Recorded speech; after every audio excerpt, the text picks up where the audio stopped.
नमस्कार दोस्तों, मैं दीपक शुक्ला आपका स्वागत करता हूं आपके अपने YouTube channel A to Z banking information पर। दोस्तों, आज के वीडियो में हम जानकारी देंगे कि आपका लोन खाता NPA कब और कैसे हो जाता है। फिर आपका चाहे वह कोई भी लोन हो, चाहे KCC यानी किसान क्रेडिट कार्ड का लोन हो, बिजनेस लोन हो, मुद्रा लोन हो, होम लोन हो, कार लोन हो, बाइक लोन हो, एजुकेशन लोन हो, यानी कुल मिलाकर के जितने भी लोन होते हैं वो आपके एनपीए कब होते हैं और कैसे होते हैं, और जब आपका कोई भी लोन खाता एनपीए हो जाता है तो उससे आपको क्या क्या नुकसान उठाने पड़ सकते हैं। और इसके साथ ही इस वीडियो में हम आपको यह भी जानकारी देंगे कि अगर आपके पास पैसा नहीं है तो बैंकों की एक ऐसी स्कीम है जिसके माध्यम से आप बिना पैसे जमा किए अपने लोन खाते को एनपीए से स्टैंडर्ड की कैटेगरी में ले जा सकते हैं। जी हां, आप अपने लोन खाते को एनपीए से बाहर कर सकते हैं, यानी आपका खाता स्टैंडर्ड की कैटेगरी में चला जाएगा। आपका जो अकाउंट है वो स्टैंडर्ड की कैटेगरी में पहुंच जाएगा। लेकिन लोगों को इसकी जानकारी नहीं होती है, जिसकी वजह से उनका लोन खाता अगर एक बार एनपीए हो जाता है तो फिर वो एनपीए ही पड़ा रहता है। अब इसमें बहुत सारे नुकसान भी होते हैं। आपका खाता जब एनपीए में चला जाता है, ब्याज दर आपको पता होनी चाहिए लगभग दोगुनी हो जाती है। जिस ब्याज दर पर आपको बैंक ने लोन दिया है उससे डबल आपसे ब्याज वसूला जाता है जब आपका लोन खाता एनपीए हो जाता है। इसके साथ और भी कई नुकसान होते हैं, इस वीडियो में हम आपको वो भी आगे बताने वाले हैं। लेकिन हम आपको सोल्यूशन भी बताने वाले हैं कि अगर आपके पास पैसा नहीं है तब भी आप बिल्कुल परेशान न हो। आप अपने लोन खाते को एनपीए से बाहर कर सकते हैं एक दिन में। वो कैसे आप कर सकते हैं उसकी जानकारी इस वीडियो में हम आगे आपको देने वाले हैं। दोस्तों, वीडियो में आगे बढ़ें, आपको पूरी जानकारी दें उससे पहले आप सभी लोगों से मेरी एक छोटी सी रिक्वेस्ट है। वीडियो पसंद आ जाए तो वीडियो को एक लाइक कर देना। चैनल पर नए हैं, पहली बार आए हैं तो चैनल को सब्सक्राइब करके बेल आइकन को प्रेस कर लेना, ताकि जैसे हम इस तरह का कोई भी दूसरा वीडियो अपलोड करें तो उसका नोटिफिकेशन आपको सबसे पहले मिले। चलिए शुरू कर लेते हैं। दोस्तों, अगर हम यहाँ पर केसीसी यानी किसान क्रेडिट कार्ड के लोन को छोड़ दें तो बाकी के लगभग 95% ऐसे लोन होते हैं जिनमें आपको मंथली इंस्टॉलमेंट देनी होती है, यानी एक निश्चित राशि प्रति महीने आपको किस्त के रूप में एक निश्चित समय तक जमा करनी होती है। आप कोई भी लोन ले लीजिए, चाहे आपको मुद्रा लोन हो, बिजनेस लोन हो, एजुकेशन लोन हो, कुल मिलाकर के जितने भी आपके लोन होते हैं उन सभी में आपको मंथली ईएमआई जमा करनी होती है। एक निश्चित राशि होती है, एक निश्चित समय तक आपको जमा करना होता है। अगर आप 3 किस्तें लगातार, यानी अगर आप अपनी 3 ईएमआई लगातार मिस करते हैं, मान लीजिए आपकी किस्त एक जनवरी में ड्यू है, एक फरवरी में है, एक मार्च में है, या आप कंटिन्यू तीनों लगातार मिस कर जाते हैं, उस दशा में आपका जो लोन खाता है वो एनपीए की कैटेगरी में चला जाता है, यानी वो नॉन परफॉर्मिंग एसेट्स बन जाता है। उस दशा में क्या होता है कि आपका जो सिबिल स्कोर होता है, सबसे बुरा असर आपकी सिबिल पर पड़ता है। जैसे ही आपका कोई भी लोन एनपीए की कैटेगरी में जाता है वैसे ही आपका जो सिबिल होता है वो दिन प्रतिदिन सिबिल स्कोर आपका नीचे गिरने लगता है।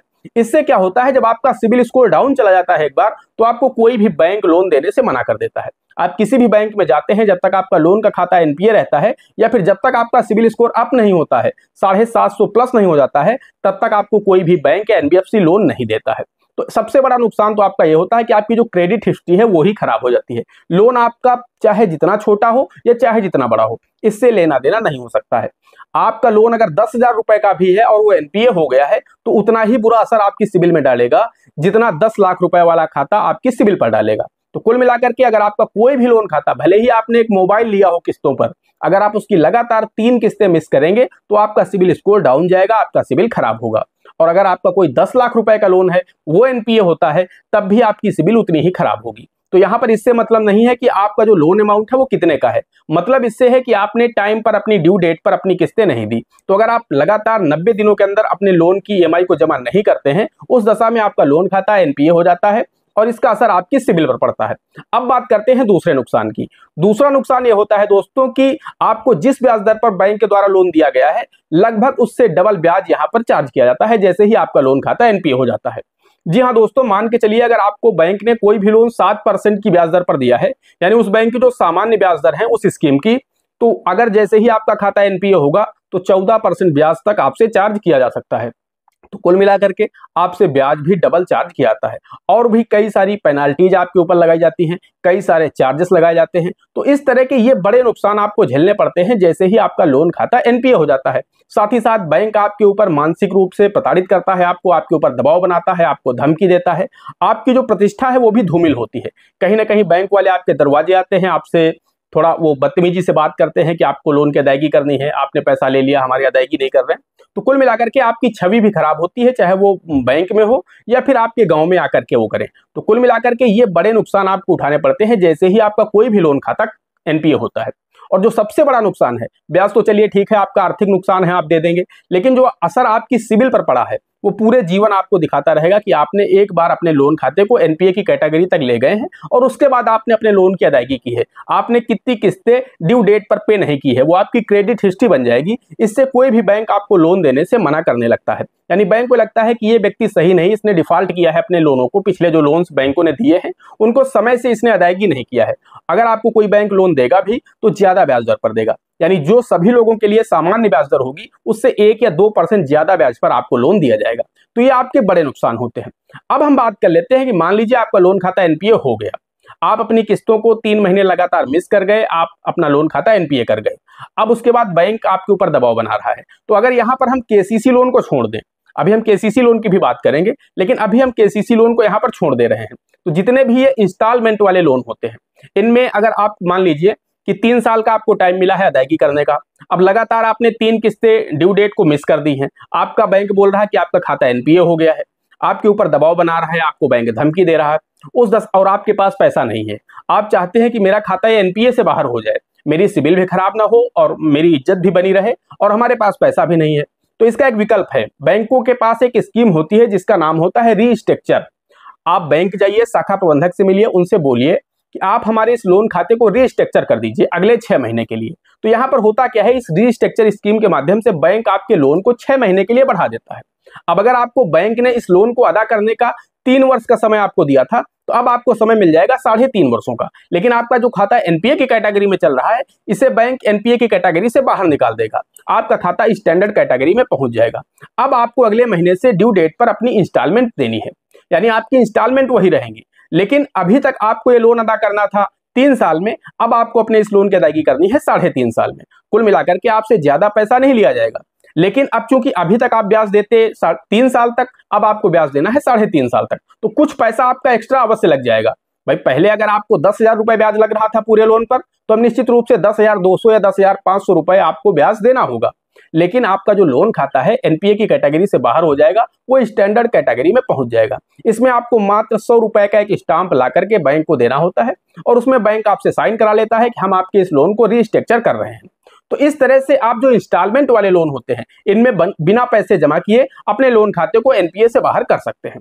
अब हम बात कर लेते हैं केसीसी लोन की। अब मान लीजिए आपका केसीसी खाता एनपीए की कैटेगरी में चला गया है, बैंक आपसे बोल रहा है कि आप हमारे इस पैसे को जमा करिए, अन्यथा हम आपकी जमीन को नीलाम कर देंगे, ऐसा कर देंगे, वैसा कर देंगे, बैंक आपको धमकी दे रहा, आप परेशान रहते हैं। तो हम आपको बताना चाहते हैं कि मान लीजिए आपने लोन जो लिया था वो लिया था 3 लाख रुपए, आज की डेट में आपका लोन हो गया है 3.5 लाख रुपए, जब आपका खाता एनपीए है। इस दशा में आप यह कर सकते हैं कि आप 50,000 रुपए, जो आपकी लिमिट है 3 लाख रुपए, उससे ऊपर सिर्फ 50,000 रुपए गया है, अगर आप 50,000 रुपए इस केसीसी खाते में जमा कर दें और अपने खाते का रोल ओवर कर दें तो आपका खाता एनपीए से बाहर हो जाएगा। तो पहली चीज तो यह है, अगर आप 50,000 की व्यवस्था कर सकते हैं तो भी आपका केसीसी खाता एनपीए से बाहर हो जाएगा, आपका खाता स्टैंडर्ड कैटेगरी में चला जाएगा। आपको पूरे 3.5 लाख नहीं जमा करने हैं, सिर्फ 50,000 रुपए आप इस खाते में जमा कर दीजिए और अपने खाते का पलटा कर दीजिए, रोल ओवर कर दीजिए बैंक से बात करके, तो भी आपका खाता एनपीए से बाहर हो जाएगा, आपका खाता स्टैंडर्ड कैटेगरी में पहुंच जाएगा।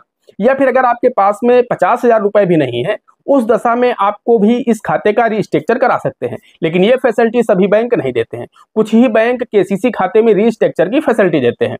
अगर आपका बैंक आपके केसीसी में रीस्ट्रक्चर की फैसिलिटी देता है तो वहां पर यह होता है कि आपका जो केसीसी खाता है ये टर्म लोन में परिवर्तित कर दिया जाता है। इसमें भी आपसे साइन लिया जाएगा स्टाम्प पर और आपके इस केसीसी खाते को टर्म लोन में परिवर्तित कर दिया जाएगा। यानी अब आपको अपने केसीसी खाते में मंथली इंस्टॉलमेंट जमा करनी है, 5 साल का आपको ड्यू डेट दिया जाएगा और इन 5 सालों में आपको मंथली इंस्टॉलमेंट बता दी जाएगी और इस मंथली इंस्टॉलमेंट के हिसाब से आपको प्रति माह एक निश्चित राशि बता दी जाएगी। 5 वर्षों तक जमा करना है, आपका एक केसीसी खाता नील हो जाएगा। लेकिन इसमें यह होगा कि अब आप इससे दोबारा पैसा नहीं निकाल पाएंगे जब तक इस पूरे लोन को आप अदा नहीं कर देंगे। केसीसी में क्या होता था अभी तक, चूंकि वो कैश क्रेडिट अकाउंट था, आज आप पैसा जमा करते थे, अगले दिन सुबह आप विड्रॉल कर पाते थे। लेकिन जब ये रिस्ट्रक्चर हो चुका है आपका केसीसी खाता, तो एक टर्म लोन बन चुका है। जिस तरह से आपके मुद्रा लोन होते हैं, बिजनेस लोन होते हैं, उस तरह से आपका ये लोन बन चुका है। अब आपको मंथली इंस्टॉलमेंट देते रहना है अपने इस केसीसी खाते की और 5 साल में आपका लोन बंद हो जाएगा। लेकिन अच्छी बात यह होगी कि आपका ये खाता जैसे आप रिस्ट्रक्चर करेंगे ये एनपीए से बाहर हो जाएगा, यानी आपकी जो सिबिल खराब हो रही थी वो खराब नहीं होगी। साथ ही साथ आपके ऊपर जो दोगुना ब्याज चल रहा था वो ब्याज दोगुना नहीं रहेगा, यानी कुल मिलाकर के आपका खाता स्टैंडर्ड हो जाएगा। दोस्तों आशा करते हैं वीडियो पसंद आया होगा। मैंने आप लोगों को दोनों तरीके से समझा दिया है कि किस तरह से आप लोग टर्म लोन को एनपीए से बाहर कर सकते हैं बिना पैसे जमा किए, और किस तरह से आप अपने केसीसी खाते को एनपीए से बाहर कर सकते हैं बिना पैसे जमा किए। वीडियो पसंद आया हो तो एक लाइक कर देना। चैनल पर नए हैं, पहली बार आए हैं तो चैनल को सब्सक्राइब करके बेल आइकन को प्रेस कर लेना, ताकि जैसे हम इस तरह का कोई भी दूसरा वीडियो अपलोड करें तो उसका नोटिफिकेशन आपको सबसे पहले मिले। दोस्तों आज के वीडियो में इतना ही, मिलते हैं अगले वीडियो में किसी अगले इंटरेस्टिंग टॉपिक के साथ। तब तक के लिए जय हिंद, जय भारत।